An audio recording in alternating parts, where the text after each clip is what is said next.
Que pensez-vous de la rumeur sur la prochaine nomination d'un vice-président de la Commission qui présidera l'Eurogroupe, selon les plans du bras exécutif de l'Union européenne, Bruxelles? Bon, je pense que ça va dans le sens... alors, à mon avis, la rumeur ne porte pas sur la prochaine nomination, mais sur le fait qu'il y a un plan tendant à aller dans cette direction, et ce plan est attribué à M. Macron. Bon, je ne sais pas dans quelle mesure il réussira à convaincre ses partenaires de le faire, mais enfin, chacun sait que Macron désire que nous nous orientons vers des États-Unis d'Europe, en quelque sorte vers une République fédérale d'Europe, et ceci serait une étape, un petit pas dans cette direction. Donc, qu'il y ait des rumeurs à ce sujet est assez normal. Qu'il y ait un projet est presque sûr.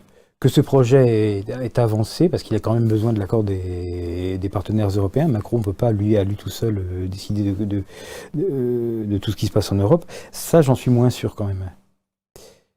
Beaucoup va dépendre du gouvernement de coalition qui sera formé en Allemagne.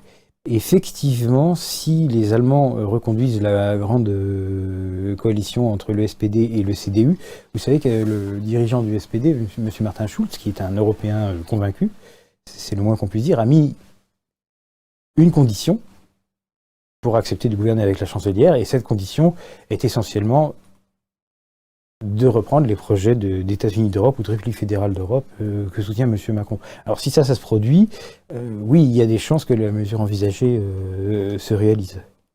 Ce serait d'ailleurs un très mauvais coup porté à la souveraineté résiduelle des États-nations qui sont membres de l'Union européenne et tout singulièrement à la souveraineté nationale de la France.